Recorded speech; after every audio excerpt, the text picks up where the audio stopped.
The first time I saw her, she was standing by the school gate, clutching the straps of her bag so tightly that her knuckles turned white. Her eyes darted around nervously like she was expecting someone, to jump out at her. She had on this plain gray sweater that looked a little too big for her and jeans that were slightly frayed at the bottom. Nothing about her screamed for attention. In fact, it seemed like she wanted to disappear. Her name was Ariba, a transfer student, quiet, awkward, almost invisible, but not to them, to the ones who feed on weakness like wolves to an injured deer. At first, it was just the whispers.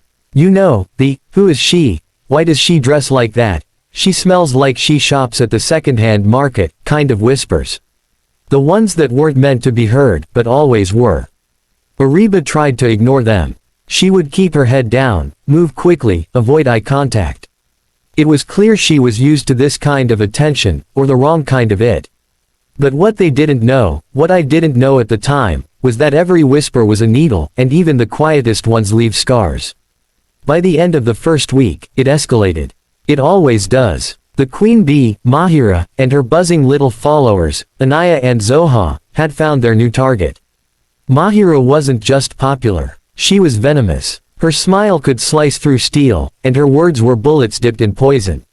She thrived on control, on dominance, and most of all, on making others feel small so she could feel big. And Ariba was the perfect prey. They started, accidentally, bumping into her in the hallway. Spilling juice on her lunch. Snatching her notebook and pretending they thought it was theirs. During group assignments, no one wanted to partner with her, and when teachers forced them, the others just let her do all the work and made fun of her presentation afterward. There was one day during lunch, I'll never forget it. Ariba was sitting alone under the staircase, eating what looked like a homemade roti and sabzi.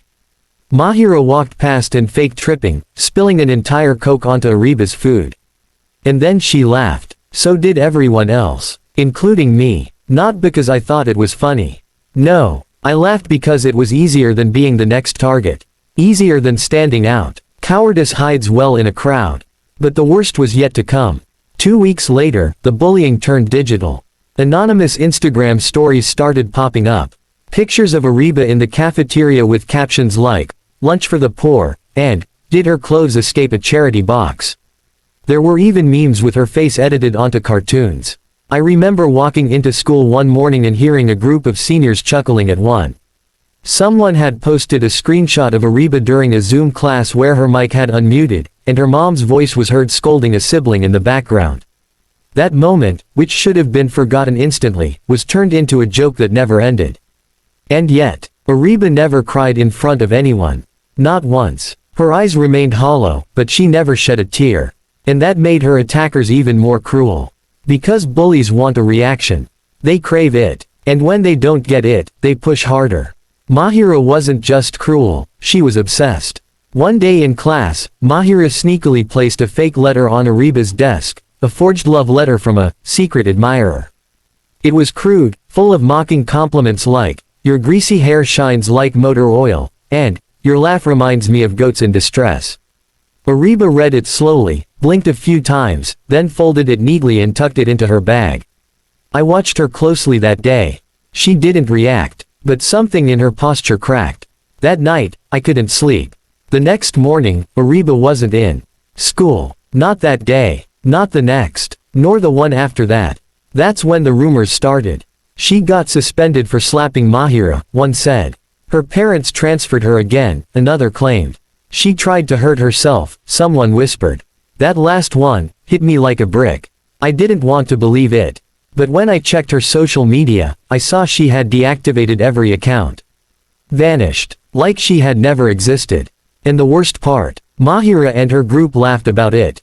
Celebrated it, like they had achieved something. That night, I cried. Not because I missed Ariba. Not even because I felt guilty. But because I realized, I had become one of them. Not by action, but by silence. And silence is complicity. I remembered a quote I once read, "All that is necessary for the triumph of evil is that good people do nothing." That haunted me. I was done doing nothing. So I decided to find Ariba. To know the truth. To apologize if it wasn't too late. And maybe, just maybe, make things right. Because sometimes, the smallest act of courage can start a storm. And I was ready to face it. I spent 3 days searching. Not online, she had erased herself from every platform, but through whispers, old contacts, and one brave move, I messaged the number she had written once on a library sign-up sheet. I stared at my phone, heart pounding, thumb hovering. What would I even say? I settled on the truth. Hey, I'm not sure if this is Ariba, but if it is, I'm sorry. And I want to talk. I want to listen. I didn't expect a reply. But the next morning, I woke up to a single message, meet me at Hillview Park. 5 p.m. Come alone. My pulse exploded. I had no idea what I'd say in person. What if she hated me? What if she didn't even show up? But at 4:50 p.m. sharp, I was there, sitting on the cracked wooden bench near the fountain that no longer worked, clutching a water bottle and praying I wouldn't mess this up. And then, I saw her. Same oversized hoodie. Same quiet steps. But she looked different. Tired, yes, but stronger too. Like someone who had survived a storm and carried the raindrops with her. She sat down beside me in silence. For a minute, we didn't speak. Just stared at the empty park, listening to the wind. And then she whispered, "So, now you care." I looked down, ashamed. I should have cared then. I was a coward. I laughed when I should have spoken. I didn't know how to be brave. She glanced at me, her eyes hollow but honest. And what changed? I paused. You disappeared. And I realized I let evil win. Ariba leaned forward. Do you know why we moved here? Why I was so quiet? I shook my head. Her voice was soft. My dad passed last year. Heart attack. We had to leave our city because we couldn't afford the rent anymore. My mom is doing her best, but we're barely surviving. When I joined school, I knew I'd be different. I was ready for awkward stares. But what I got was war. She sniffled but didn't cry. Do you know what it feels like when you pray for the bell to ring so you can run home? When you eat in the washroom because laughter echoes louder than screams. My throat tightened. I'm so sorry, Ariba. I can't erase what I didn't do. But I want to fix what I can. She turned to me, eyes burning. Then stand. Don't whisper apologies. Roar them. Because silence is what made Mahira strong. I walked home that evening with a fire in my chest. I knew what I had to do. The next day, I walked into school earlier than usual and made a decision. I would not let this stay in the shadows anymore. I pulled out my phone and recorded a video. A raw, shaky one. No filters. No edits. Just me. Hi. My name is Samir. And I was a coward. This school has bullies, real ones. People like Mahira who humiliate others for fun. And I laughed with them. I watched Ariba, a quiet girl who lost her father, get torn apart every day. I said nothing. But not anymore. If you've ever been hurt by bullies, if you've ever cried alone, this is for you. You matter. And they won't win. I posted it on my Instagram story.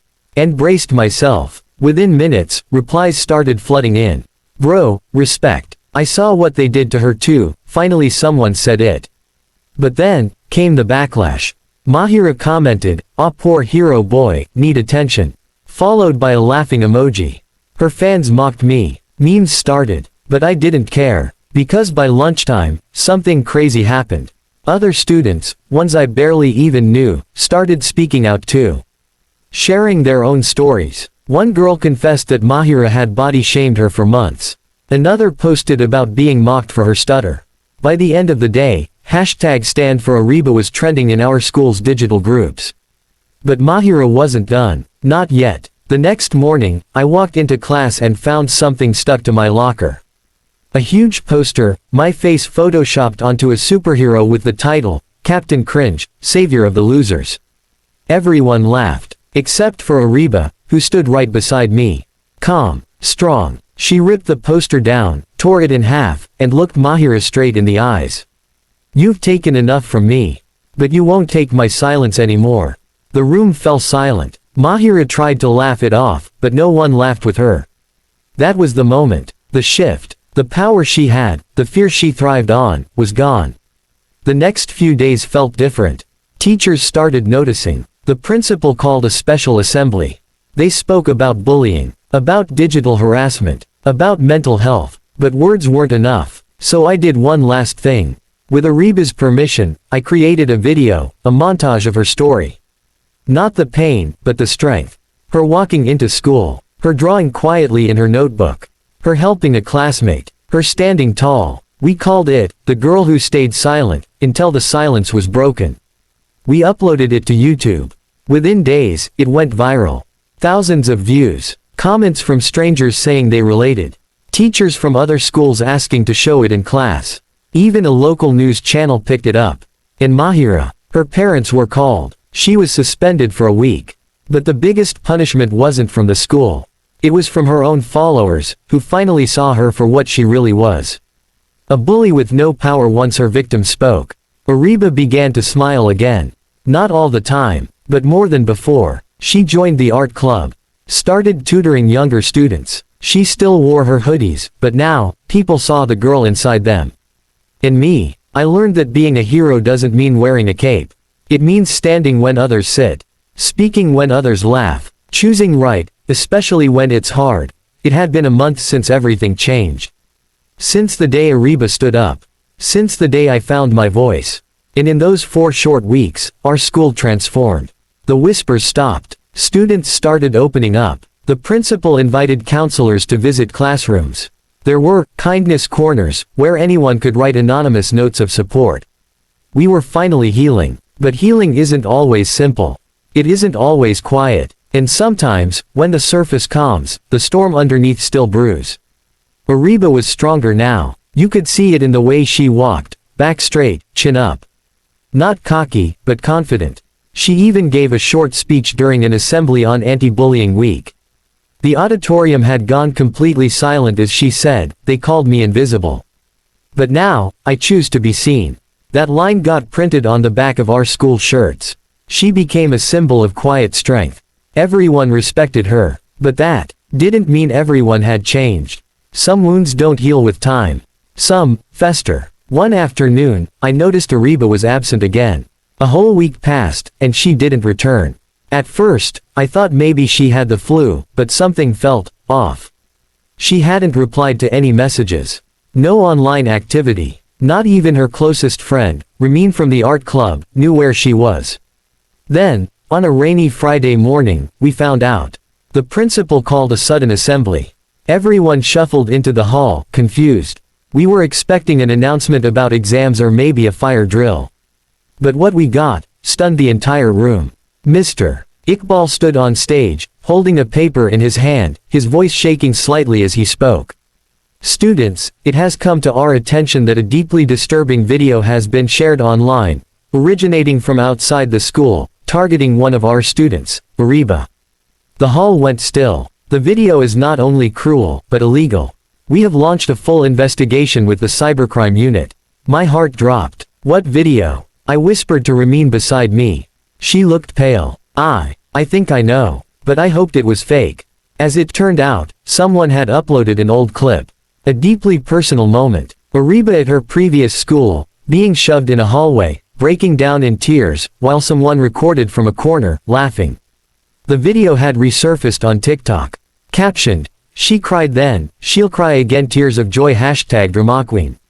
It was spreading like wildfire. And the account that posted it. It was fake. No traceable profile picture. No name. But whoever did it knew what they were doing. They wanted to break her again. That evening, I visited Ariba's home. I didn't even knock at first, just stood outside the gate, frozen. Her younger brother saw me and called her. When she came out, she looked different. Not scared, not angry, just exhausted. I handed her a phone. "It's spreading. But I swear, I'll stop it. Whoever did this." She shook her head slowly. "I know who it was," she said quietly. "But I can't prove it." I clenched my fists. "Mahira." She paused. "No. Worse." I blinked. "Worse." She looked me in the eyes and whispered, "My cousin. From my last city. She was the one who filmed it. We lived together after my dad died. She hated me. Said I made her look bad. I never thought she'd post it." It felt like the ground shifted. "And now?" I asked. "She's threatening to post more. Screenshots. Messages. Twisting them to look like I was obsessed with someone. Like I was desperate. She wants me to disappear again. But this time," she paused, voice breaking, "I won't run." That moment, I saw something deeper than strength. I saw courage laced with pain. And I made a promise. We were going to expose everything. The right way. The next few days, I helped Ariba gather all the evidence, old texts, timestamps, screenshots. I even contacted a digital safety advocate through my cousin in university. They guided us step by step. And we posted the truth. Not just the proof of her innocence, but the truth behind her silence. Her childhood, her bullying, her losses, and her fight to rebuild. The video reached 100K views in 24 hours. Ariba didn't cry. Not even once. She spoke to the camera with quiet power. My name is Ariba. I have been bullied in classrooms, in hallways, and now, online. But I will not let lies define me. To the ones who tried to break me, thank you. You taught me how to survive. The outpour of support was massive. Students from other schools reached out. Adults who had faced cyberbullying shared their stories. Hashtags like #StandWithAriba and #BreakTheSilence started trending. And then, something unexpected happened. The cousin confessed. Under pressure, scared of the legal action, she messaged Ariba. She apologized. Sent a voice note. I was jealous. You were strong, even after losing everything. And I wasn't. Ariba forgave her. Not because she had to. But because holding on to hate felt heavier than letting go. From that day on, Ariba wasn't just a survivor. She became a speaker. A leader. She was invited to speak on youth mental health panels. She got a scholarship. She even painted a mural on our school wall, a broken mirror with flowers growing through the cracks. Under it, in gold paint, it read, "And me." I kept telling stories. Stories like hers. Stories like yours. Because I learned one thing. When one person stands, others find the strength to rise.